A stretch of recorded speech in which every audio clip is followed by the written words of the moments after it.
The alarm on my console screamed before I even understood what it meant. Red light filled the command deck of the station, bouncing off metal walls that had never once needed to glow that color in my 3 decades of service. I remember gripping the edge of my console so hard that my claws left marks in the metal. The feed on the main screen showed empty space where the human patrol line used to be.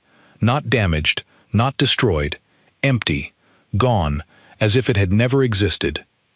My name is Vesic Thane, and I served as a liaison officer for the Coalition Defense Council for most of my adult life. I sat beside humans in briefing rooms. I shared meals with them. I watched their children grow up on colony transmissions sent home to worried families. I thought I understood them. I was wrong, and that mistake nearly cost every species I have ever known everything we had. This is the story of how humanity left us. Not through war, not through anger. They simply walked away, and in the silence they left behind, we learned exactly what they had been holding back the entire time. It began, as most disasters do, with a room full of people who believed they were being reasonable. The Coalition Council chamber was a wide, circular hall built from pale stone quarried on a world none of us had ever visited. 17 species sat around that table, each with their own delegation, their own translators, their own centuries of grudges and alliances. Humanity had one seat, one small, plain seat at the edge of the circle, as if their presence there was a formality rather than a necessity.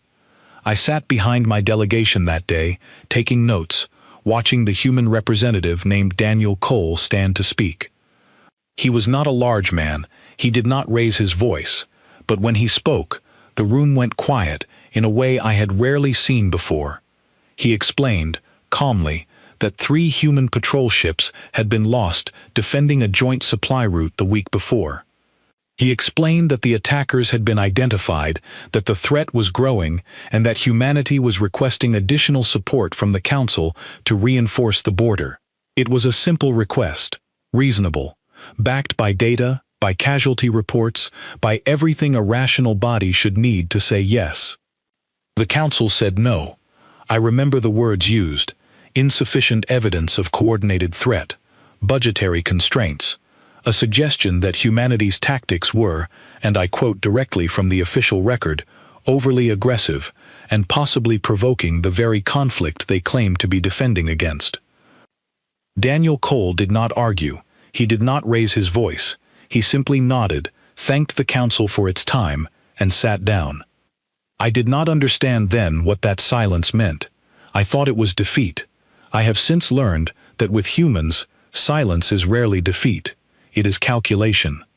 3 weeks later, the Council held another session, this one smaller, focused on procedural matters that most delegations found beneath their attention. Humanity had been growing in influence for over a decade by that point. Their fleets patrolled more border sectors than any other single species. Their medical technology had saved millions of lives across a dozen worlds. Their logistics networks moved supplies faster and more reliably than any coalition system built before them. And yet, in that quiet session, a proposal passed with little debate. Humanity's seat on the Strategic Planning Committee, the body that decided where defense resources were allocated, was reduced from a full vote to an advisory role only. The official reasoning cited humanity's short time as coalition members, barely 40 years, compared to species who had been founding members for centuries. I watched Daniel Cole receive the news through a written notice, delivered the same way one might deliver notice of a parking violation. He read it once. He folded it. He placed it in his coat pocket, and he left the building without a word to anyone. I did not think much of it at the time. I had my own responsibilities, my own reports to file, my own small worries about my career and my family back home. I did not understand that I was watching the first crack form in a wall none of us knew we were standing behind. What I did notice, in the weeks that followed, was a change in how humans behaved around the rest of us. Not hostility, nothing so simple. It was more like a door quietly closing. Invitations to informal gatherings, dinners, celebrations. the small social threads that had connected our species for years began to thin out. Human officers who once lingered after briefings to talk and joke with the rest of us now left promptly when their duties ended. I asked a colleague of mine, a human logistics officer named Grace Miller, if something was wrong. She looked at me for a long moment before answering. "We are just tired, Vesic," she said. That is all. I did not press further. I wish, more than almost anything else in my long life, that I had. The coalition continued, as it always had, holding its votes, managing its committees, congratulating itself on decades of peace, maintained through careful diplomacy. We did not see what that peace had actually cost, or who had been paying the bill in silence while the rest of us took the credit. I remember a celebration held to mark the 40th anniversary of the coalition's founding. The chamber was filled with light and music from a dozen worlds. Delegates from every species raised glasses, made speeches, praised the wisdom of cooperation and shared governance. Humanity sent a small delegation. They stood near the back. They did not speak. When the toasts were made to unity and lasting peace, I watched Daniel Cole's face, and I saw something in his expression that I did not understand until much later. It was not anger. It was grief. We were celebrating a peace that humanity had been quietly bleeding to protect, and none of us had thought to ask what that protection cost them, or whether they still had the will to keep paying for it. I left that celebration early that night, walking alone through the corridors of the council building, past windows that looked out over a starfield so calm and so beautiful that it was easy to forget how much violence and sacrifice had made that calm possible. I did not know then that within the year that calm would be gone, and it would be humanity who chose to take it with them.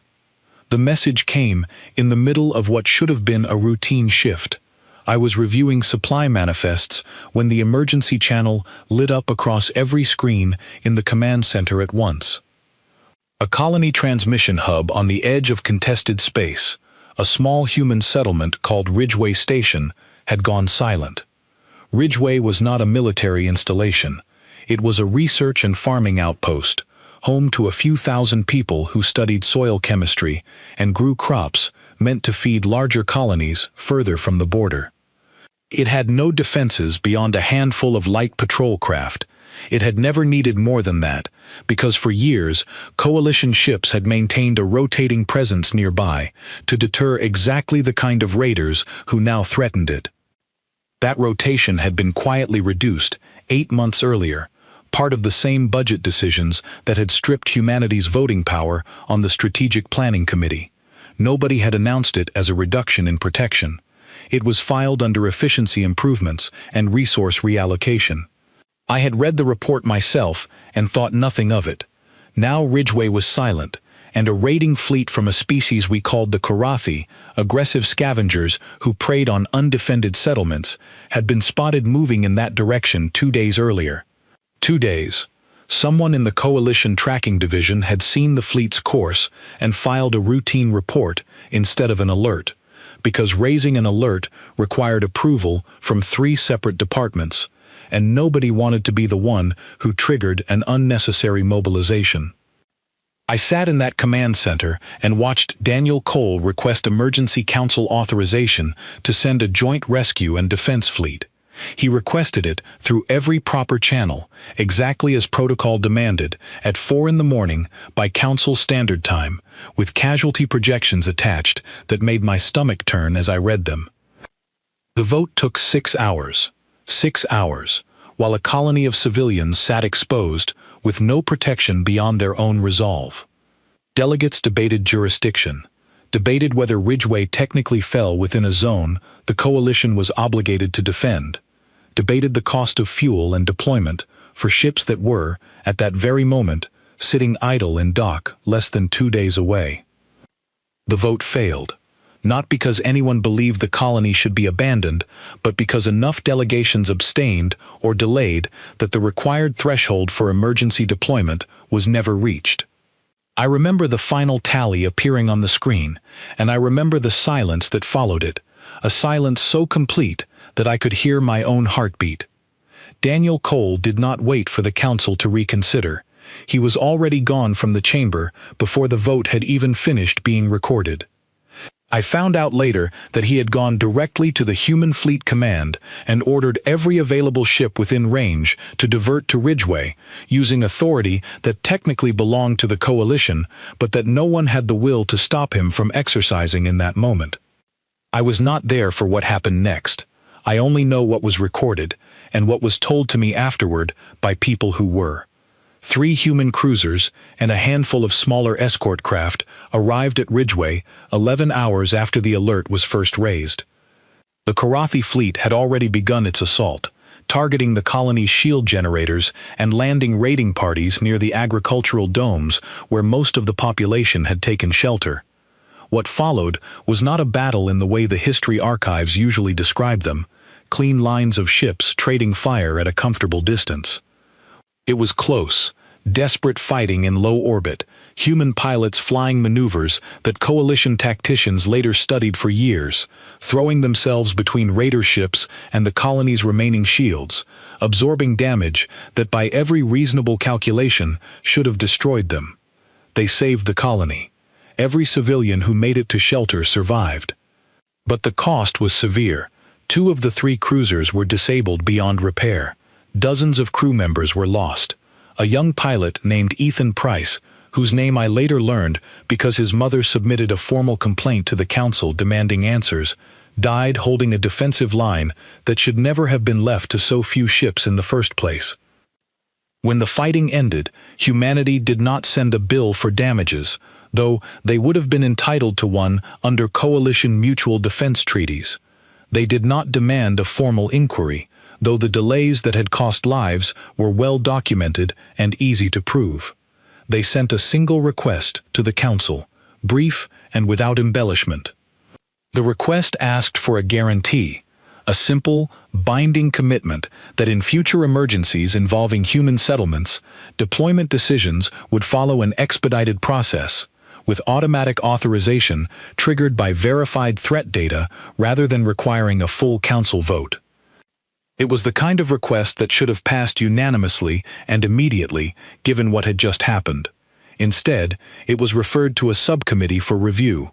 The subcommittee's mandate was to report back within 90 days. I remember reading that timeline and feeling something cold settle in my chest, though I could not yet name what it was. I saw Daniel Cole once during that 90-day period, at a routine briefing unrelated to Ridgeway. He looked the same as always, calm, measured, professional.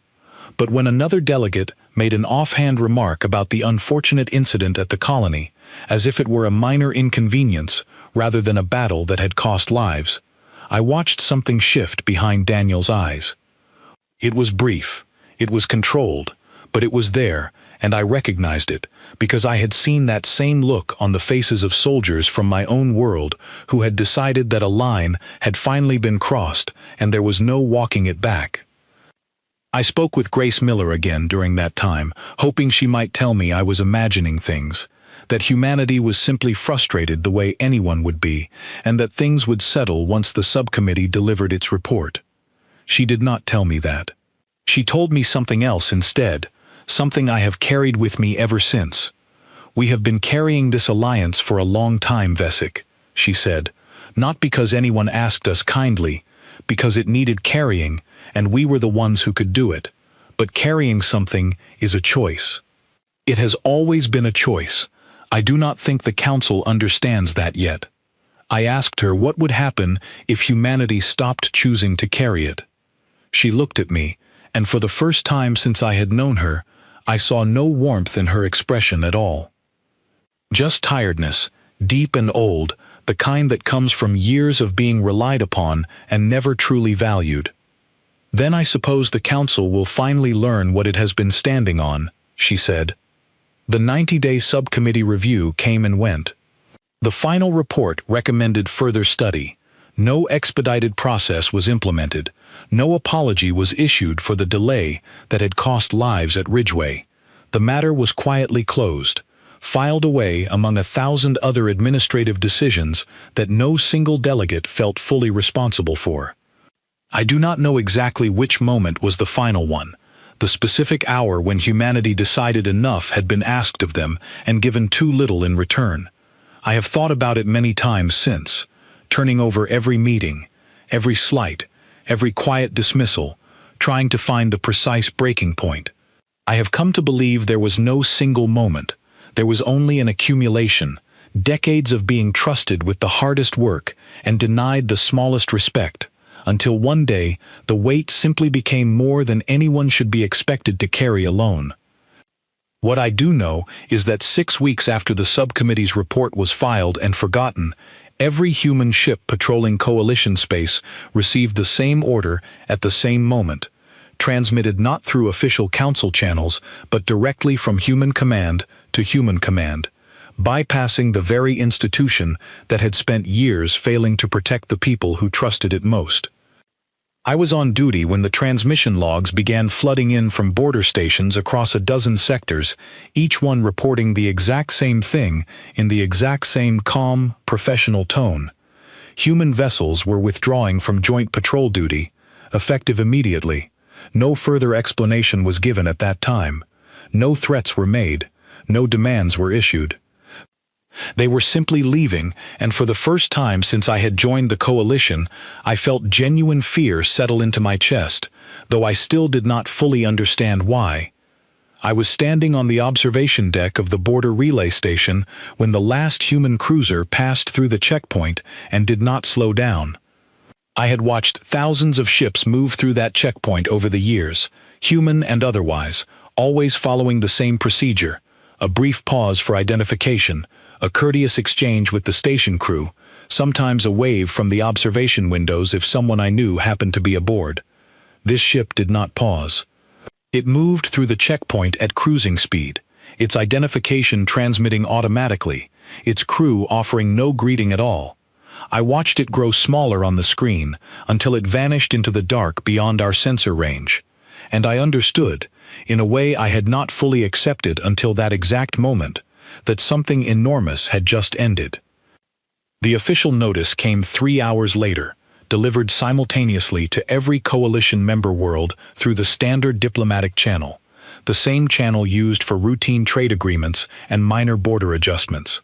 There was no ceremony to it, no summit, no final speech delivered before a gathered assembly of delegates, just a plain text message, signed by the unified human government, distributed to every species in the coalition at once.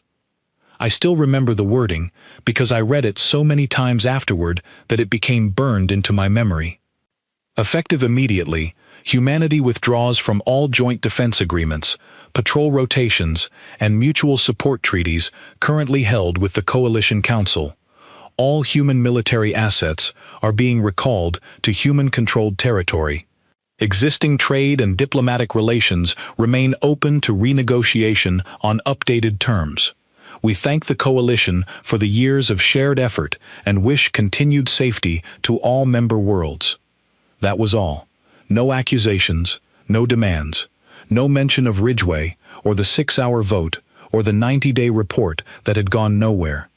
It read almost like a polite resignation letter from an employee who had simply decided to move on to something better, rather than the departure of the single largest military and logistical force the coalition had ever relied upon. I remember the reaction in the council chamber when the news broke. I was present as an aide to my delegation that day, standing near the back of the room, and I watched delegates who had spent years treating human representatives with quiet condescension suddenly erupt into confused, frightened chatter. Some delegates dismissed it immediately.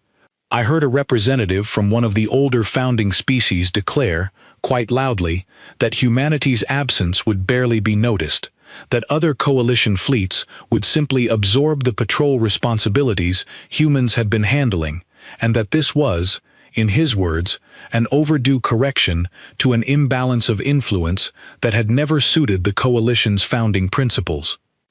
Others were less certain. I saw genuine worry on the faces of delegates who had actually reviewed the deployment numbers, who understood better than most exactly how much of the coalition's border security, medical support, and emergency logistics had been quietly carried by human resources for years. A vote was called almost immediately to formally request that humanity reconsider, or at minimum, enter negotiations to establish a transition period before full withdrawal. The vote passed easily, which struck me as almost cruelly ironic given how difficult it had been to pass a vote in humanity's favor only months earlier when lives had actually been at stake. The request was sent. The response came back within a single day, shorter than the withdrawal notice itself. There is nothing to negotiate at this time.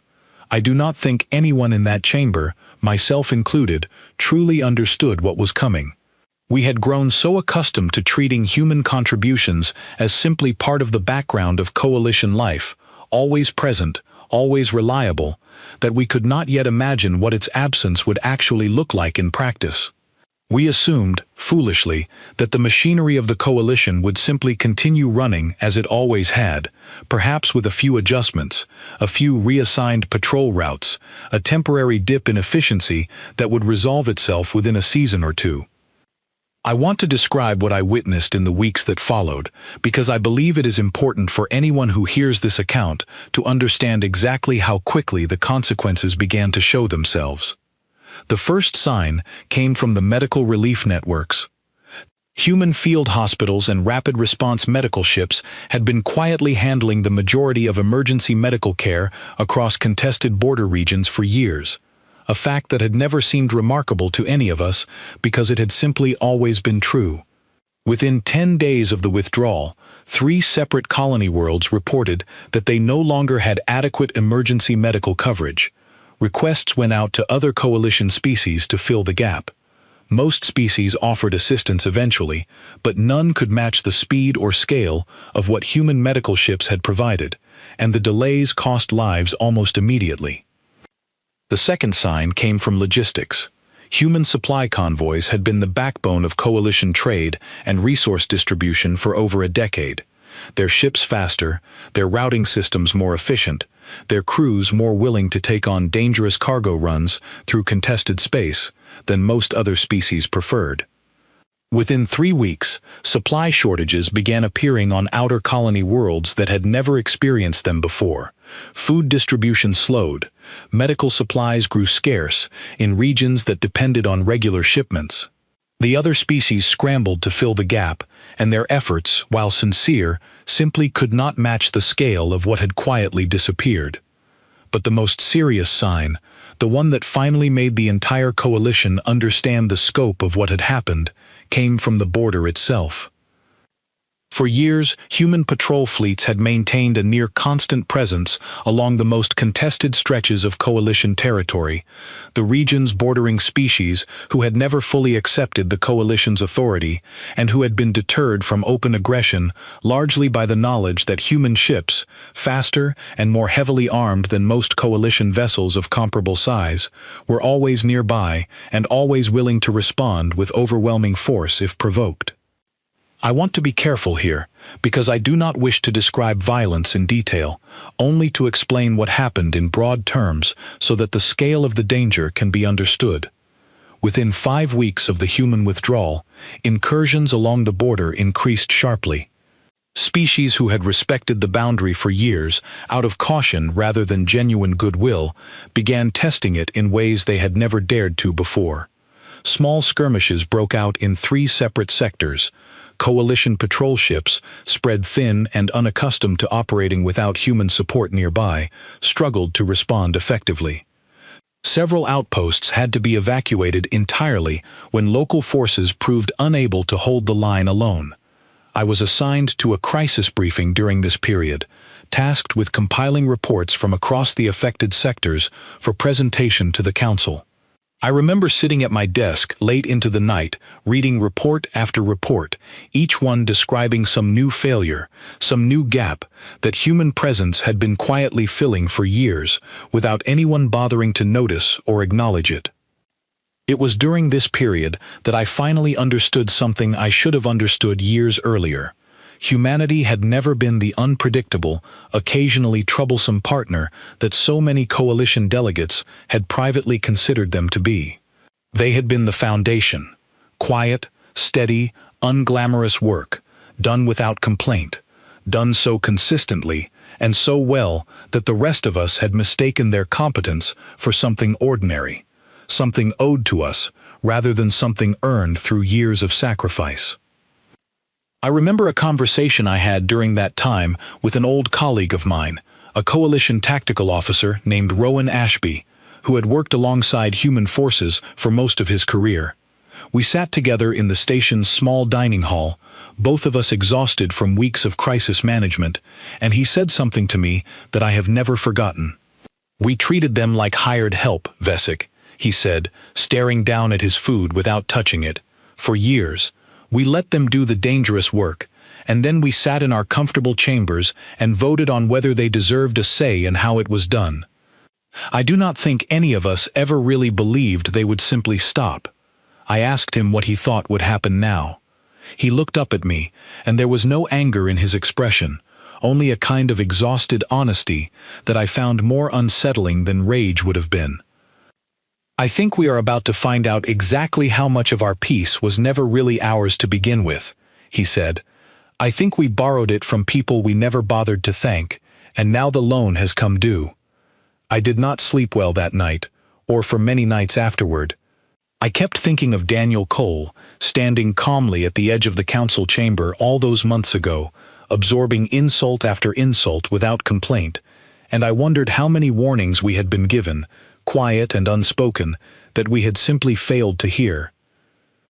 The council convened an emergency session 2 months after the withdrawal, not to discuss reconciliation with humanity, but to address the mounting crisis along the border and the growing shortages affecting a dozen member worlds.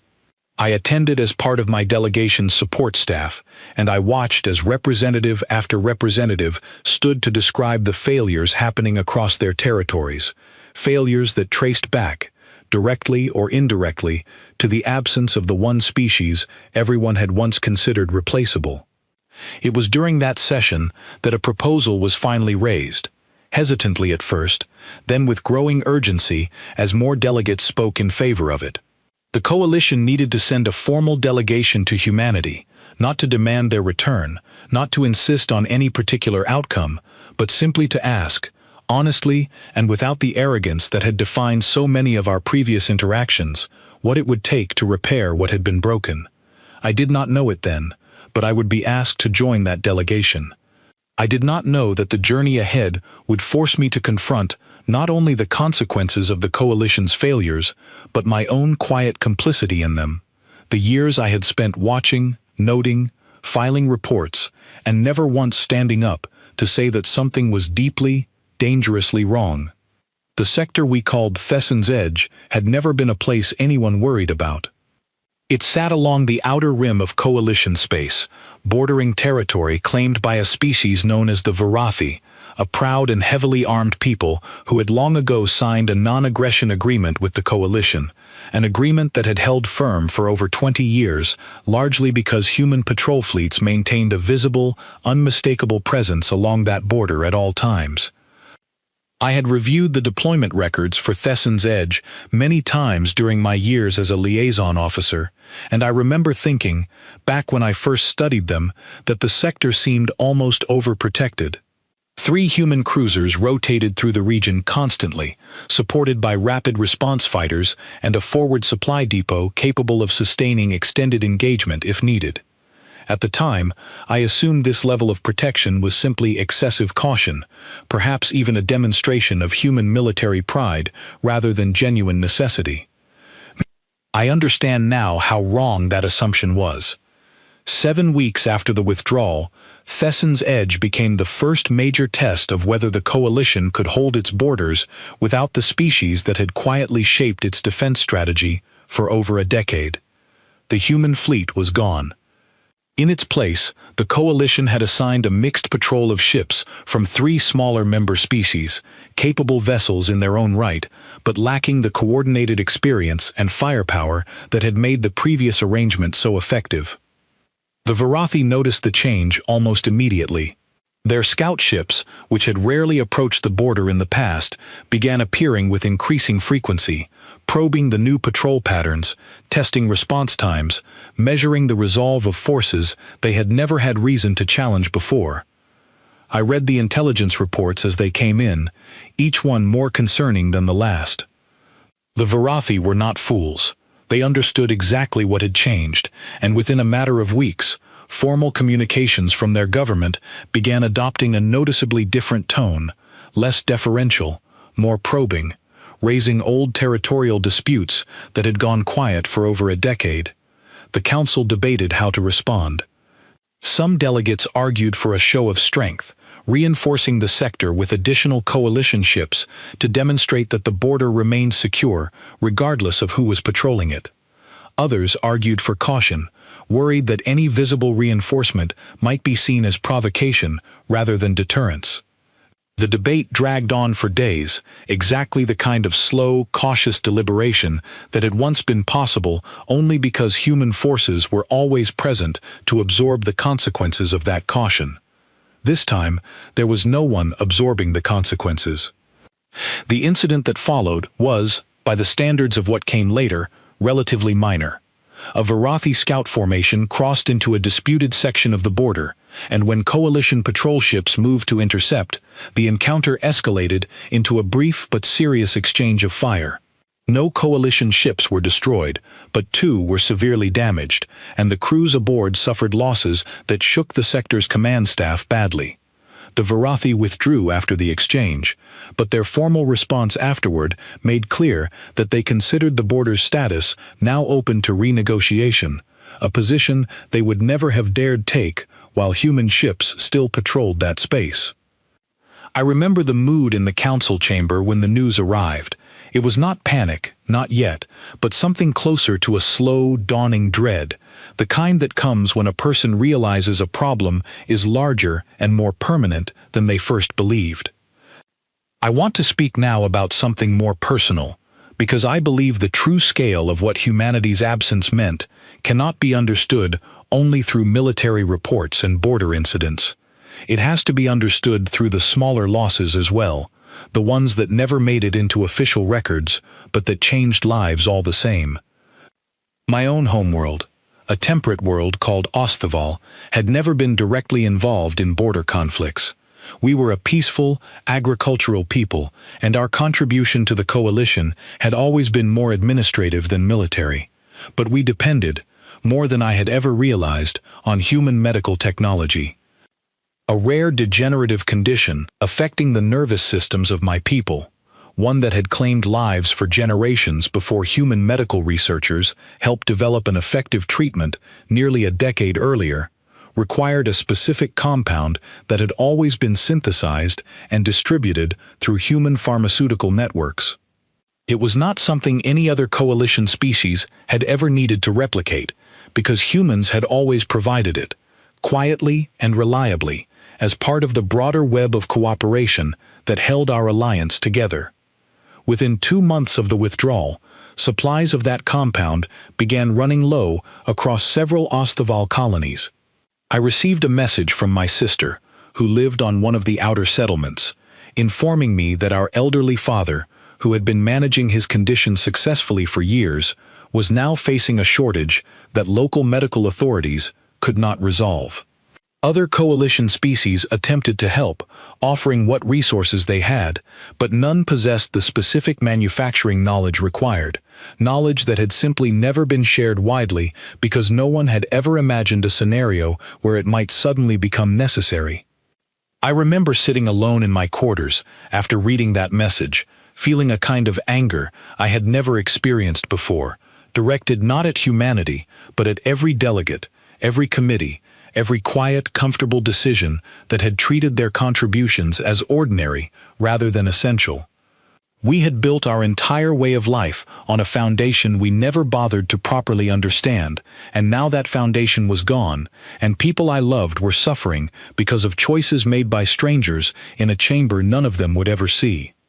My father survived, In the end, through a combination of careful rationing and an emergency shipment eventually arranged through back-channel trade negotiations with a smaller human enclave willing to sell medical supplies independently of the official coalition freeze.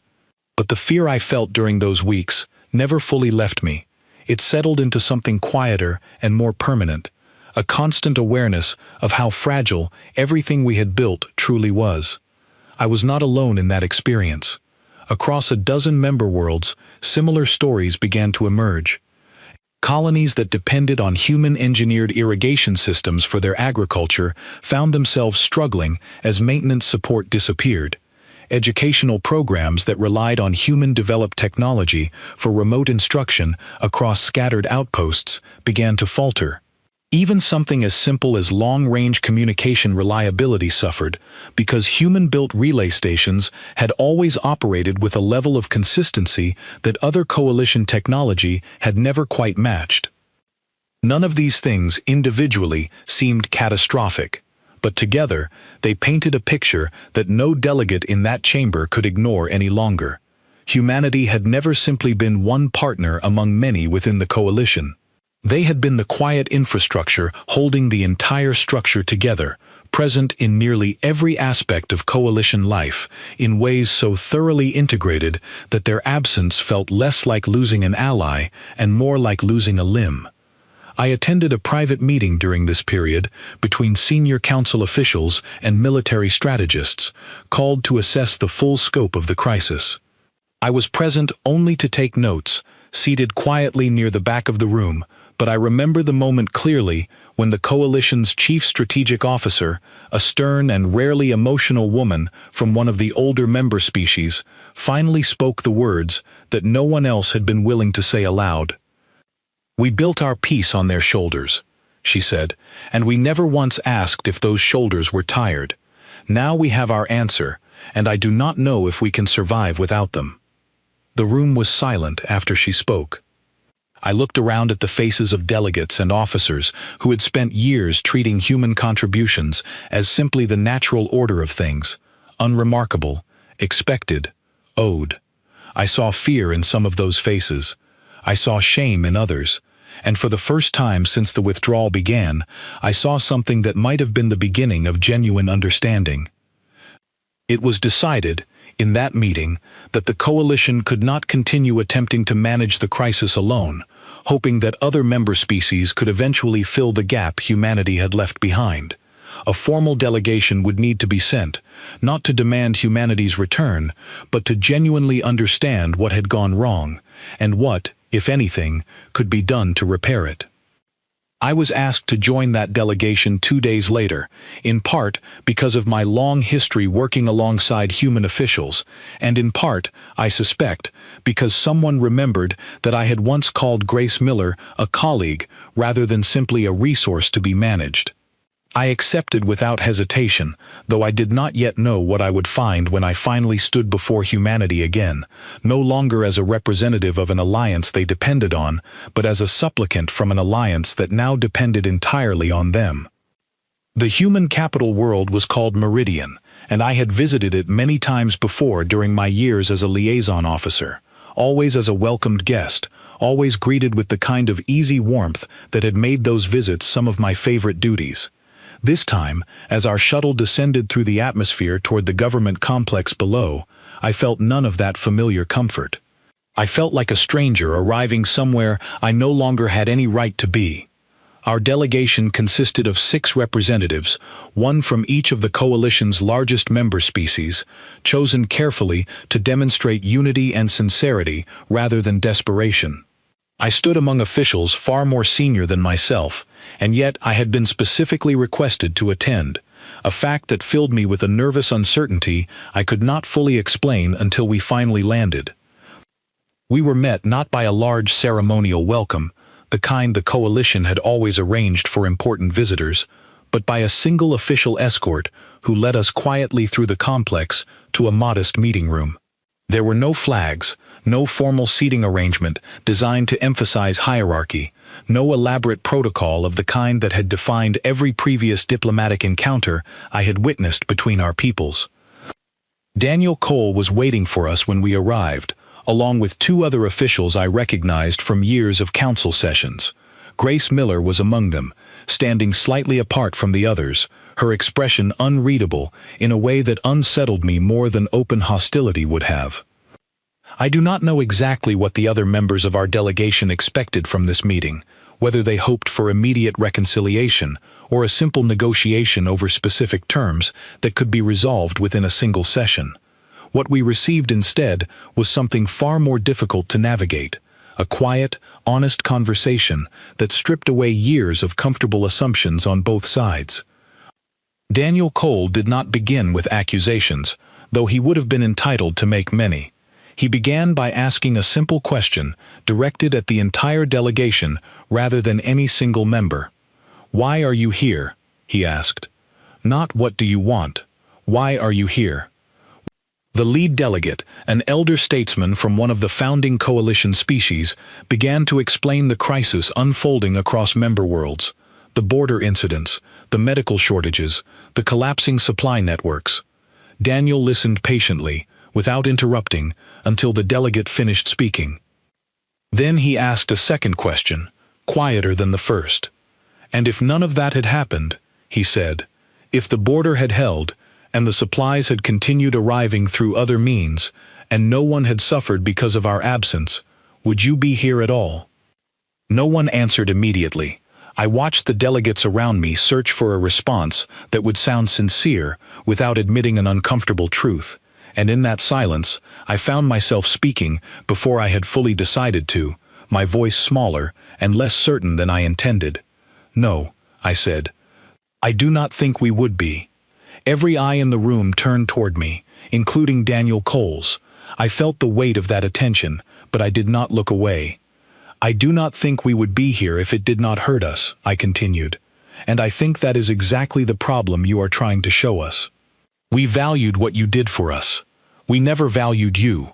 We told ourselves those were the same thing, and they were never the same thing at all." Daniel Cole studied me for a long moment before he spoke again, and when he did, his voice had softened slightly, though it remained firm. "That is the first honest thing anyone from the council has said to us in years," he said. What followed was not a negotiation in the traditional sense, not a back-and-forth exchange of demands and concessions designed to reach a mutually acceptable compromise. It was, instead, a long and difficult conversation about everything that had gone wrong, stretching back years before the withdrawal itself, examined honestly and without the diplomatic softening that had always characterized coalition proceedings in the past. Grace Miller spoke for the first time partway through that conversation, describing what it had felt like to serve for years as an equal in practice but never in recognition, to watch her people carry the heaviest burdens of the alliance while being denied even the basic courtesy of a genuine vote in how those burdens were assigned. She spoke of Ridgeway, of the 6-hour delay, of the young pilot named Ethan Price, whose death had never received so much as a formal acknowledgement from the council that had failed to protect his colony in time. I had no defense to offer for any of it, because there was no honest defense to give. I simply listened, and I made sure, for the first time in my career, that I was truly listening rather than simply waiting for my turn to explain away what had happened. The conversation continued for nearly 6 hours, far longer than any of us had anticipated, and by the end of it, something had shifted, though not in the way the coalition delegation had originally hoped. There was no formal announcement of humanity rejoining the coalition's defense structure. There was no signed agreement restoring the previous arrangement of patrols and treaties. Instead, Daniel Cole offered something more honest and, I have come to believe, far more valuable. "We are willing to build something new," he said. "Not the same arrangement as before, dressed up with a few new promises that will be forgotten within a year. Something built on actual partnership, equal representation on every committee that involves decisions affecting our people, automatic authorization for emergency response when verified threats are confirmed, without requiring a vote that can be delayed for political convenience while people are dying, and an understanding, permanent and non-negotiable, that no member species of any alliance we take part in will ever again be treated as expendable simply because their contributions have become convenient to rely upon. The coalition delegation agreed to bring these terms back to the full council, though everyone in that room understood the terms were not truly open for negotiation. Humanity was not asking permission to be respected. They were stating, clearly and without anger, the conditions under which they would consider extending trust again, and it would be the coalition's responsibility to decide whether it was finally willing to meet those conditions honestly. I remember the flight back to coalition space, sitting quietly among delegates who had spent the entire journey debating how best to present these terms to the full council, how to frame the language in a way that preserved the appearance of coalition authority while still meeting humanity's demands. I found myself growing frustrated with that conversation in a way I had never allowed myself to feel during my years of careful, diplomatic service. I finally spoke, interrupting a debate about phrasing that felt, to me, exactly like the kind of comfortable evasion that had caused this entire crisis in the first place. "We are not being asked to save face," I said. "We are being asked to change. If we spend this entire journey figuring out how to make these terms sound acceptable to delegates who still believe nothing truly needs to change, then we have learned nothing, and we will lose them again, permanently this time, and we will deserve it." The cabin fell silent after I spoke, and I expected criticism for my outburst. Instead, the elder delegate who had led our mission looked at me for a long moment and then nodded slowly. "You may be the only one of us who actually understood the assignment," he said quietly. The council debate that followed our return lasted nearly 3 weeks, filled with exactly the kind of resistance I had feared, delegates arguing that humanity's terms represented an unacceptable erosion of coalition authority, that agreeing to them would set a dangerous precedent for other member species to demand similar concessions in the future. I sat through session after session, watching the same tired arguments repeat themselves until the accumulated weight of evidence, the border incidents, the medical shortages, the quiet suffering spreading across a dozen worlds, finally became impossible to ignore. The terms were accepted, not unanimously, but by a wide enough margin to move forward. Humanity did not rush back into the old arrangement. Their return was gradual, deliberate, built one careful agreement at a time, with clear expectations established at every stage and genuine consequences attached whenever those expectations were not met. It took the better part of 2 years before the border regions regained the stability they had once enjoyed, and even then, the coalition that emerged from that process was fundamentally different from the one that had existed before the withdrawal. I remained involved in the rebuilding process throughout those 2 years, working more closely with human officials than I ever had before, including Grace Miller, who eventually became a close friend rather than simply a colleague I respected from a comfortable distance. I asked her once, long after the worst of the crisis had passed, whether she believed the coalition had truly changed, or whether the old habits of complacency might eventually return once the memory of what had been lost began to fade. She considered the question carefully before answering, the way she always did. "I think that depends on people like you, Vesic," she said, "the ones who were there when it happened, the ones who remember what silence costs. As long as people like you keep telling this story honestly, without softening the parts that make the council look bad, I think there is a real chance we hold on to what we learned. That is why I have chosen to record this account, in full, without omission, for anyone across the coalition who wishes to understand what truly happened during those difficult years. I do not tell this story to shame any particular delegate or species, though shame is certainly a fair response to much of what occurred. I tell it because I believe the lesson at its heart is too important to allow it to fade quietly into forgotten archives, the way so many uncomfortable truths eventually do once the crisis that created them has passed. Peace was never something the coalition built through treaties and committees and careful diplomatic language. It was something humanity carried for us, quietly and without complaint, for far longer than any of us deserved, until the day finally came when they simply set that burden down and let us feel, for the first time, exactly how heavy it truly was. We were fortunate, in the end, that they were willing to pick it back up again. I do not believe we deserved that second chance. I believe only that they were, in the end, more generous than we had ever been to them, and I have spent every day since trying to make certain that generosity was not wasted a second time. That is the story of how peace ended, and how humanity taught the rest of us what it had truly cost all along.